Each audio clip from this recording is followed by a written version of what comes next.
chilly, but not bitter. The changing trends we're seeing for St. Louis over the next week and a half. Tonight, Metro Transit getting the public on board on picking a new route after the Metro Green Line got the red light. Our top story, a mother fights for her life. The fact that she was able to wake up, sit up, and she definitely wanted to tell her story. Her long road to recovery after being shot in the face inside her own home. Police say she was shot by her former lover after she tried to leave the relationship. Thanks for joining us tonight for 5 on Your Side at 10. I'm Mike Bush. And I'm Kelly Jackson. The shooting happened early Friday morning at a home on Old Jamestown Road in North St. Louis County. 5 on Your Side's Melanie Johnson is just back from talking with the victim's loved ones. Melanie. Kelly and Mike, the mother of 3, was shot in the face with a shotgun by her estranged boyfriend. Tonight, she remains in the ICU. Her right jaw is completely gone. Heather Cioric barely made it out of her Florissant home alive. Her neck is shattered. Gunshots to her jaw has left her unable to speak. Relative Patrick Dolan has been by her bedside in the hospital since the shooting on Friday. I didn't realize how toxic of a relationship and how dangerous of a situation she was in. I don't think she realized it either. Police have arrested the mom of 3's ex, Anthony Shanuth, for the domestic violence attack. The two dated for less than a year before officers say Shanuth shot her in the face with a shotgun. He pretty much just let her lay on the floor and let her bleed out. And he walked out and smoked a cigarette. Dr. Cynthia Bennett is the CEO of JADASA, an organization created to help victims of domestic violence. Abuse is all about power and control. And when someone is saying they're leaving and you're actually packing your bags and you're to the abuser, they are losing that power and that control. You're a coward, and I hope you never walk free. A GoFundMe has been set up to help Heather on her long road to recovery. He's forever changed her life, but I know she'll persevere through this and continue to be an amazing mother and friend to us all. Heather will need to have reconstructive surgery on her face. She is unable to talk, but was able to write this message: was not going to leave my kids motherless. You can find her GoFundMe on KSDK.com. Within the last 5 hours, prosecutors filed charges against the man accused of shooting and killing a woman during a domestic disturbance, then exchanging gunfire with a St. Louis police officer. Gichio Stevens is now charged with first-degree murder in the death of 67-year-old Mary Jackson. It happened last night on the front porch of a home on Waterman Boulevard, just north of Forest Park. Police say Stevens shot Jackson in front of the officer. The officer fired at Stevens, who fired back. Neighbors say things escalated quickly. I went back in the house, went upstairs, told my wife, get away from the front window. Came back downstairs, and that's when the second hail of gunfire. Stevens was shot and is in critical condition tonight. The officer is okay and was placed on administrative leave. Turning now to your weather impact forecast. Temperatures will drop into the teens and 20s overnight. Chief meteorologist Scott Connell says that could lead to some refreezing of that melting snow, Scott. We did melt a little bit of snow today as we made it back into the mid-30s.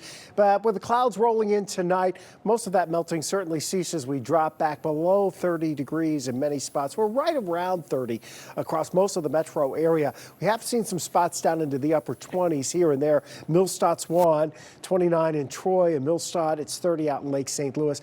Anything that melted earlier today that doesn't have some chemical mixed with it, that's going to slick it up. Probably on your sidewalk, maybe your driveway. But again, we didn't see a lot of water running off and a big melt today. So I think a lot of it dried off during the evening. Plenty of clouds will stick with us into Thursday, but it's dry. We're still below average on our temperatures here, but not by a huge amount. We're talking teens to low 20s overnight tonight. Out the door tomorrow morning. We do expect it to be mainly cloudy. Sunshine's going to be limited. We don't have chances of rain or snow in the forecast here for the next couple of days. And your hour-by-hour forecast tomorrow, really more clouds than anything else. The winds aren't all that strong, and we're around 30 for the high. It'll be the coldest day out of the next 7 to 10. We'll show you why coming up. A disturbing case tonight out of St. Louis County. A man is behind bars accused of hiding his roommate's body inside their apartment. 49-year-old Terrence Smith was arrested yesterday and is now charged with abandonment of a corpse.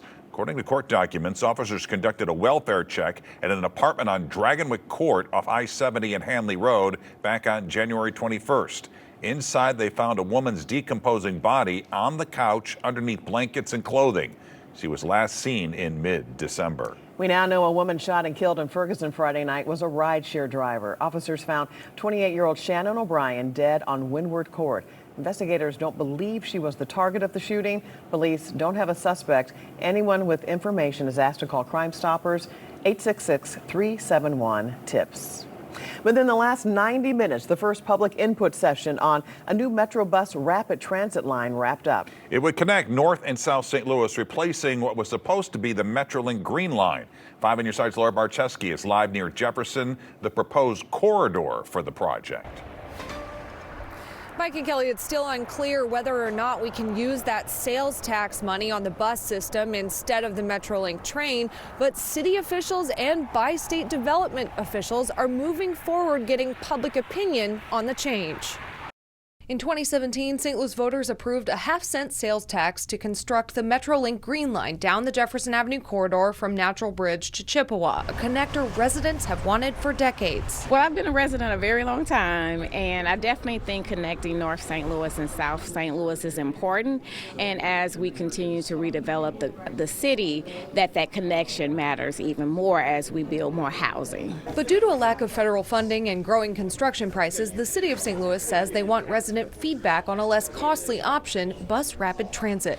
We like people to think of it as light rail, but on rubber tires. It's going to run very similar to light rail, have exclusive right-of-way, prioritization, so to move quickly in the corridor, and the stops will be much more like a light rail stop rather than just regular bus stops. The city and bi-state development have come up with 5 different options for the Green Line BRT system. 3 options take it down Jefferson and connect it to established Metrolink stops, and 2 options use Florissant Avenue instead. I think there will be a lot of investment into the street and the sidewalks to make sure the whole corridor is invested in and brought up to a higher standard from a safety and accessibility perspective and from an aesthetic perspective as well. Some residents say they understand the change, even if they would have preferred the light rail system they voted for.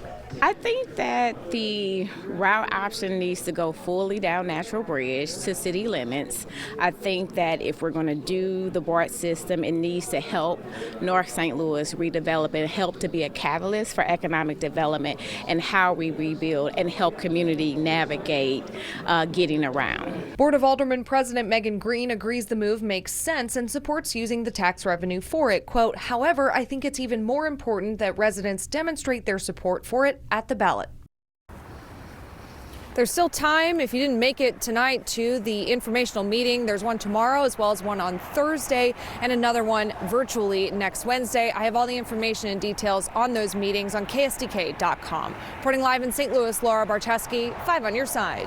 Tonight, Rock Hill residents join a Board of Aldermen meeting in hopes of solutions for the skunk-like odor that's filled their city since 2021. The smell coming from cannabis manufacturer Proper Brands. Aldermen said the company has been promising to fix the smell since it opened in 2021, but it hasn't gone away. One resident says the new filters the company installed have not helped, but the company's CEO says he wants to come up with a plan to fix the smell within 90 days.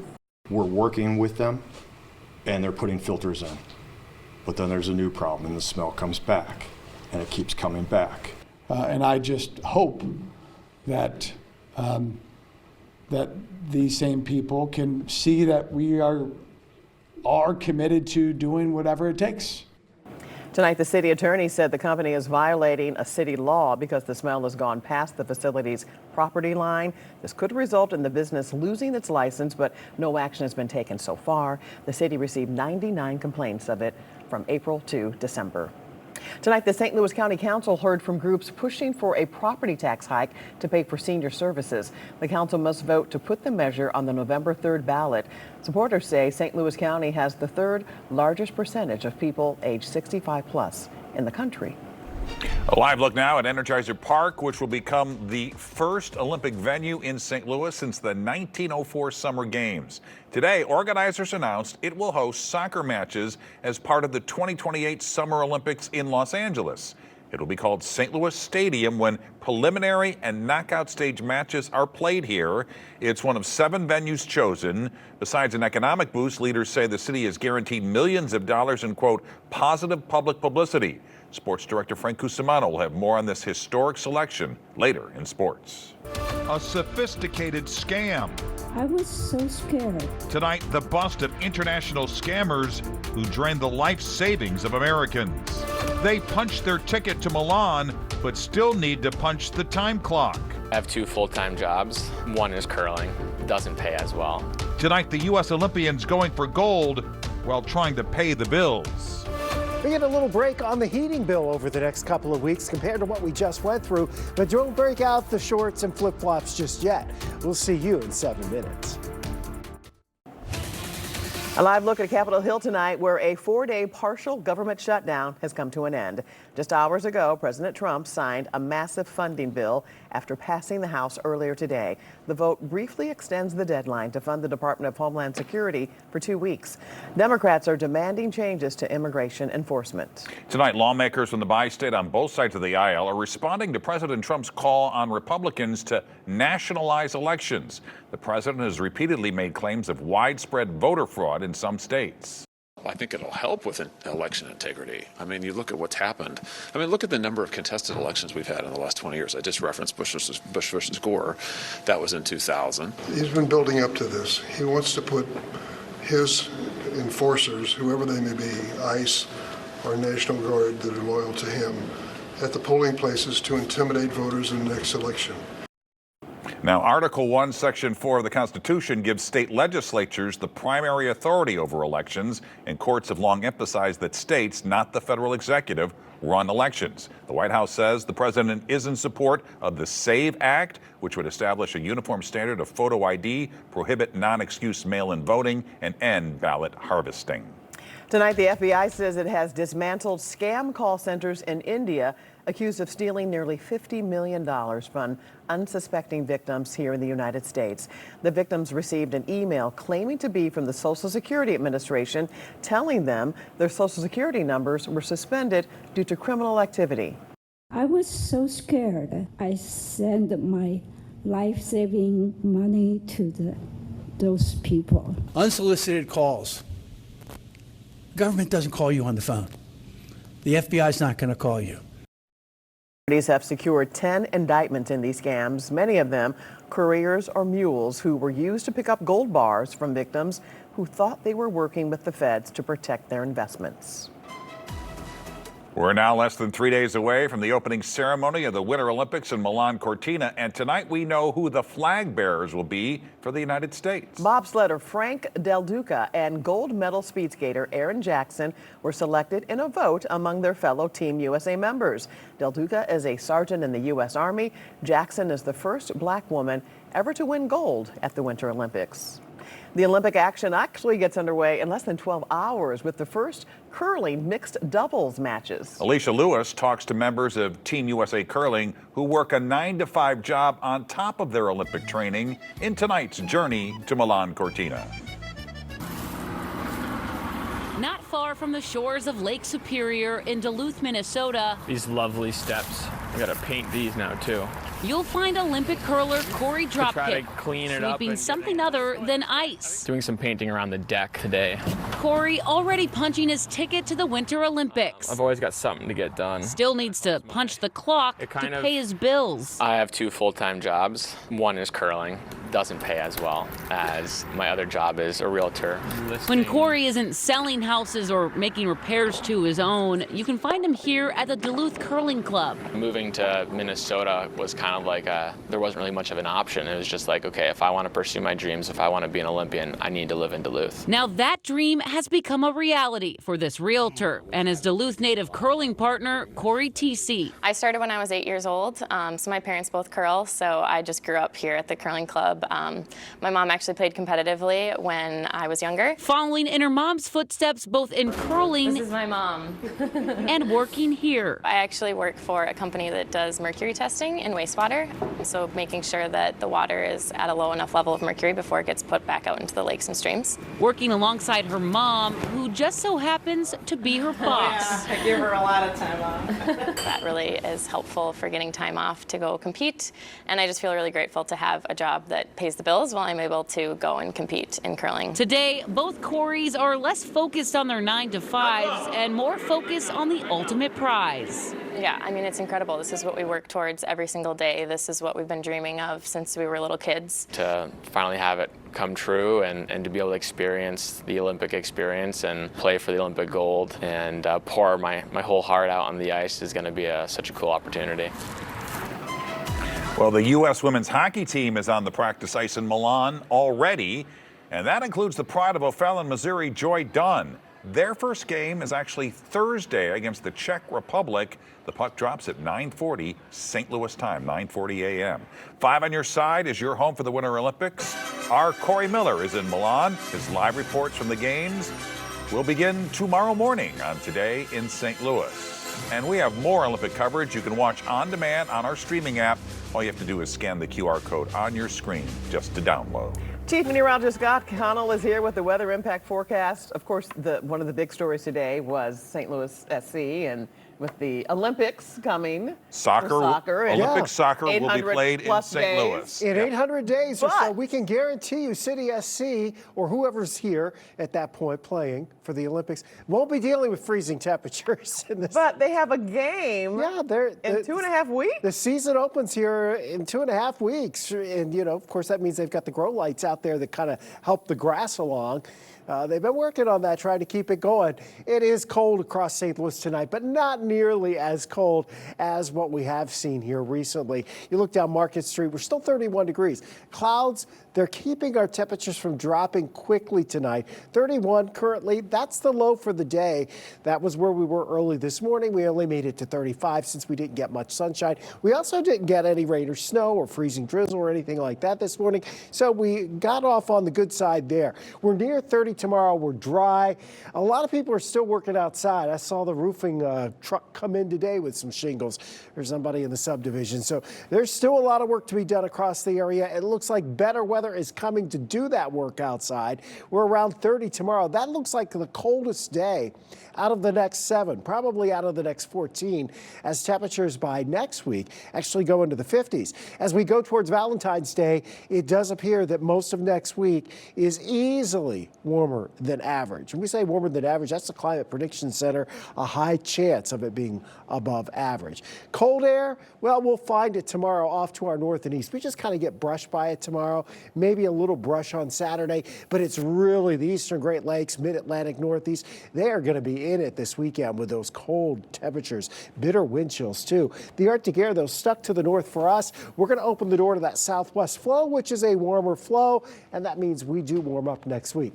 Before we get there, let's look at the weekend. Friday morning, we have that cold front coming through. Looks like a lot of sunshine Friday afternoon. High pressure will keep us cooler on Saturday, and then this next system rolling in from the west really doesn't have a lot of punch with it, but it will increase our clouds some on Saturday going into Sunday. So at least it becomes partly cloudy by Saturday evening. Saturday's a little cooler, but then we bounce back into the mid-40s on Super Bowl Sunday. If you're having a Super Bowl party at your house, by the way, the Super Bowl right here at 5 on your side, you won't have a bunch of people tracking in with muddy feet from rain. Now, if you still have snow at that point, you may have some issues. Back into the 50s, we'll get rid of most of the snow by the middle of next week as those temperatures get warmer across the bi-state area. And really, until about Tuesday or Wednesday, don't think we have much of a chance for any rain. By Tuesday night into Wednesday, that southwest flow aloft starts to bring the chance for a few rain showers. Rain showers back into the Not snow. All right, Scott, thanks. Frank is next with sports. Can the Billikens go 22-1? The Olympics are coming back to St. Louis, and how does Chaim Bloom really feel after trading away every All-Star this offseason?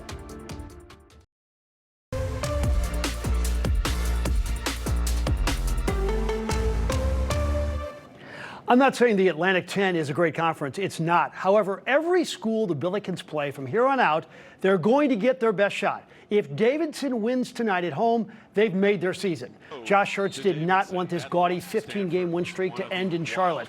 Davidson led by 13 in the first half, but Brady Dunlap caught fire at the end, the three to make it a 5-point halftime deficit. Keep in mind, Dunlap has been sick and scoreless for 2 games, so he no longer has a fever, but he was smoking hot. Back-to-back threes. And this one was outrageous, a 16-0 run. Brady wasn't finished. How about around the ovula screen? He ended with 22, 6 of 6 from 3.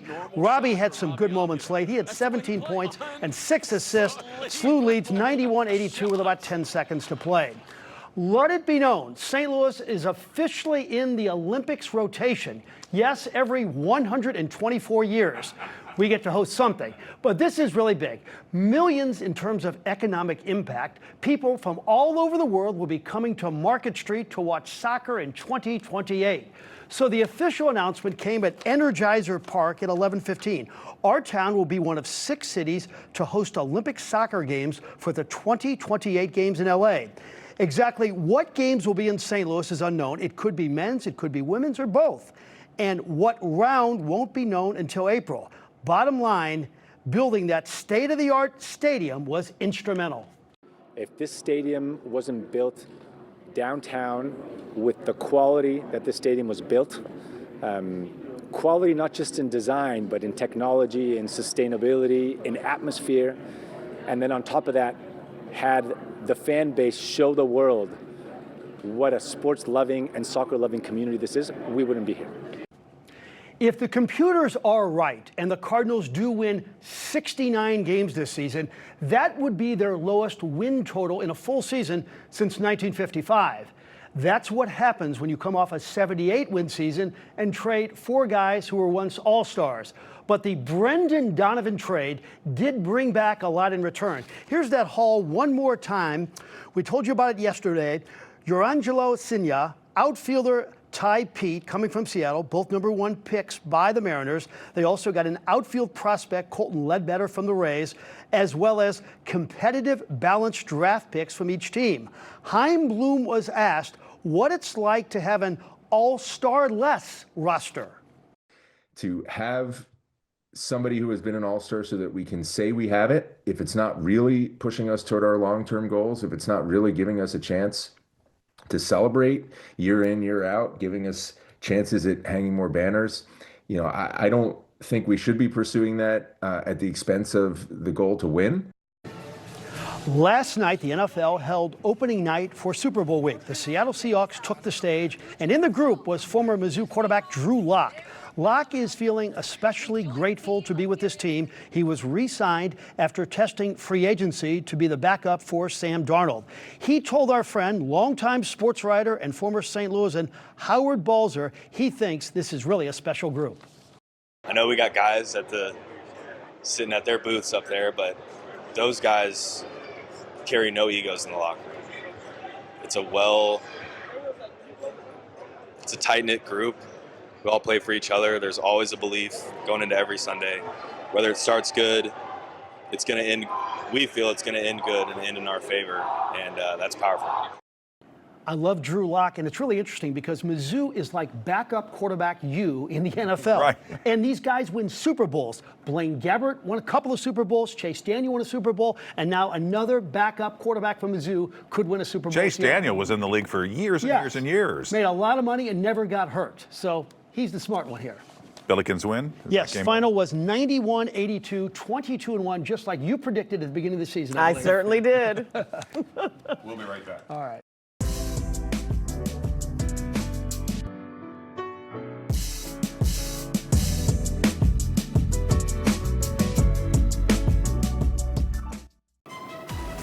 Well, 5 on your sides, Corey Miller is in Milan for the Winter Olympics. He's Yeah. there to cover the games, but tonight he shows us another slice of Italy. All right, everybody, second pizza review, 2 in 2 days. I think we know what I'm going to be eating mostly while I'm here. We're at Casa Artiano. I got margarita. Let's go for it. It's very hot.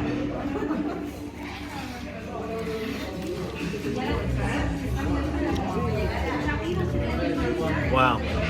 All right. Very good. Definitely like it better than the first one. 4.5 rings. It's kind of fluffy, but the taste is what sets this one apart. I have to say, He's Frank, making that look good. I have to say, Frank, as the sports director, you're really working him hard over there. I mean, Corey, see if you can go to another pizza joint today. Yeah. And then a little next try some production, pasta. yeah. A little something for the effort. To see all of Corey's reports and adventures from Italy, download the 5 on Your Side app by scanning the QR code on your screen. And Scott has one quick check of the weather. And we're going to see what he has tomorrow, pizza-wise. Yeah. You know, yesterday he was crunching on that He pizza, didn't wasn't seem too too happy. enthused about that But one. he was happy today. All right, tomorrow you're not going to be as happy, around 30, but then you get happy by Friday, 49 for the high in St. Louis. There you have it, 5 on Your Side at 10. We're always streaming on your phone and smart TV. Start your day with Today in St. Louis at 5 a.m. Have a great tomorrow.